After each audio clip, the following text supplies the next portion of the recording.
YouTube family કેમ છો? મજામાં તમારી આજે આપણે બનાવવાનું છે કસ્ટરનું શાક. મિત્રો કસ્ટરનું શાક બનાવવાનું છે તો વિડીયોમાં કંટ્રોલી બેના રહેજો અને વિડીયો તમને સારો લાગશે તો બધા વિડીયો જોજો. અને કસ્ટરનું શાક બનાવવાનું છે અને ચણા લોટ પણ ભરવાનો છે. તો હાલો આપણે વિડીયો ચાલુ કરી દઈએ. તો મિત્રો અહીંયા ટમેટું મોળાઈ રહ્યું છે. તો જો ટમેટું પણ મોળાઈ ગયું, હવે એક ચીર ખાલી બાકી છે. અને અહીં ડુંગળી અને મરચાના બટકા છે, ડુંગળી પણ કપાઈ જશે અને ટમેટા પણ કપાઈ જશે. અને મિત્રો અહીં જરા કસલાની ચીબડ્યું છે. જો આપણે ચણા લોટ ભરીને શાક બનાવવાનું છે. તો જો અહીં જરા પડખા પણ આમાં પણ જો એક ઠીબડી છે. તો જો આપણે પણ આમાં કાઢી લઈ.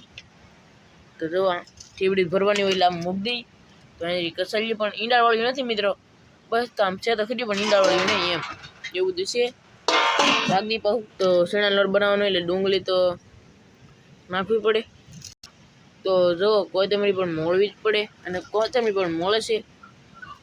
તો જો આવી રીતે મોળવાની હોય છે કોથમરી. તો જો કોથમરી પણ મોળવા થઈ ગઈ છે અને કોથમરી તો પણ મોળાઈ પણ ગઈ છે. હવે આમાં નાખવાનું છે હળદર. તો હળદર તો પણ નખાઈ છે. હવે નાખવાનું છે મીઠું અને હવે નાખવાનું છે મરચું. તો જો મરચું આવી રીતે કંઈક નાખવાનું હોય છે.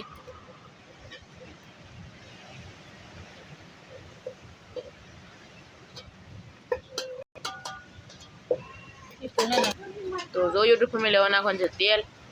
શાક પણ હડવાનું છે. શાક હડવાનું પાણી નાખવાનું.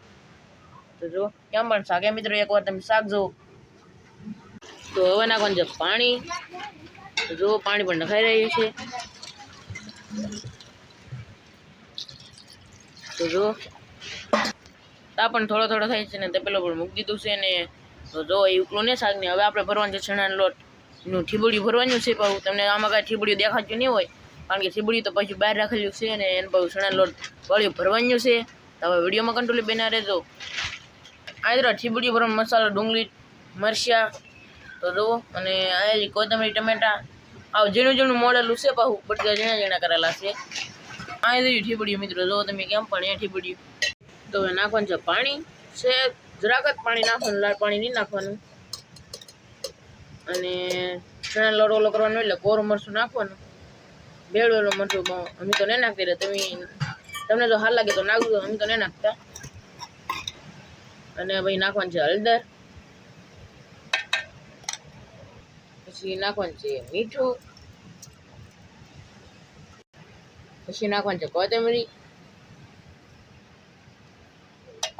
પછી નાખવાનું છે ટમેટા,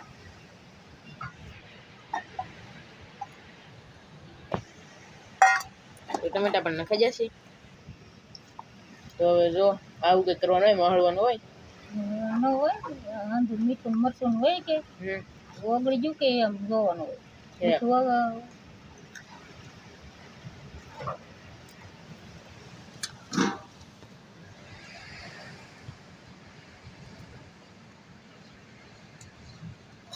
કેવો નાખ્યો. તો હવે નાખવાનું છે ચણાનો લોટ.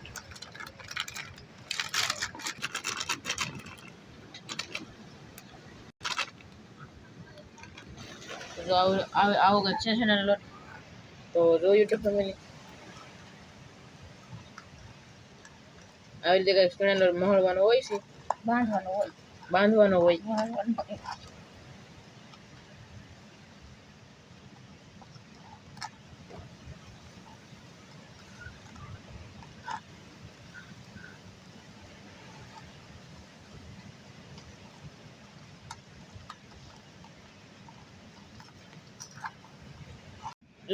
લોટ જો પણ તૈયાર થઈ ગયો છે ને હવે ભરવાનું છે ઠીબડિયું. તો જુઓ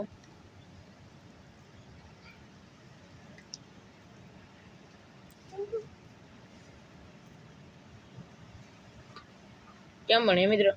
ટમેટા નાખવાનો ફાયદો એ થાય કે લોટ છે ને એ આમ કઠણ ન રહે, ઢીલો થઈ જાય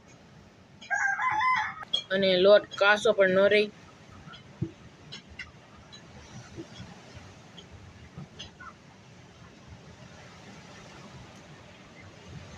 તો આવી રીતે કંઈ ખીબડીઓ ભરવાની હોય છે. તો જોઈએ તો ફેમિલી થેલી ખીબડી હતી એ પણ લોટની ભરી દીધી છે. અને અહીં ખીબડી થઈ ગયો ખાલી બધું ઓલા પણ આવી ગયું છે. તો લોટ પણ વિધો છે. બા લોટ વિધો એનું શું કરશું? એનું મેલ કરો ગોટા નાખેલા એટલે ગોટા સડી જાય એટલે લોટ પણ નાખી દેવાનું છે મેલ પર. તો શાક સડતું એટલે ભૂગી ગયું છે. અને ઠીબડીયું પણ મૂકવાનું છે. હું પણ મૂકાવા લાગુ. તો કેમ પણ એ મિત્રો ઠીબડી આપણે અહીં મૂકી દીધી છે. અને સીધી મૂકવાની ઊંધી નહીં મૂકવાની, કારણ કે લોટ તરત અંદર ખરી જાય.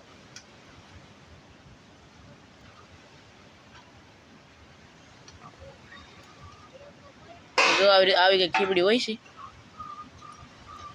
તો મૂકી દીધી છે.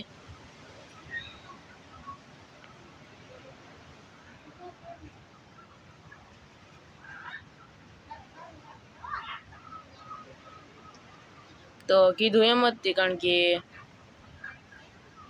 તો લોટ પણ જરા નાખવો પડે. લોટ વધે એટલે તો કઈ ફગાવી તો ન દેવાય. અને મિત્રો શાક કેમ ભણીએ જો કેમ પણ હવે તો જો લોટ પણ નખાઈ જશે.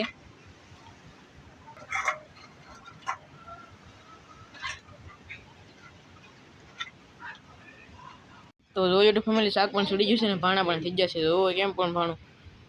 તો હાલો બધા મિત્રો ખાવા. તો જો કેમ પણ કૃષ્ણનો વિડીયો કેવો લાગ્યો? જો સારો લાગ્યો તો લાઈક કરજો, શેર કરજો અને સબસ્ક્રાઈબ કરવાનું ભૂલતા નહીં, જેથી કરીને આવનારા નવા વિડીયો મારા તમારા સુધી પહોંચી જાય. એટલે બધા મિત્રો ટાટા. અને ચેનલમાં જો નવી વાર આવ્યો હોય તો લાઈક કરવાનું ભૂલતા નહીં મિત્રો, અને સબસ્ક્રાઈબ પણ કરી દેજો. તો બાય.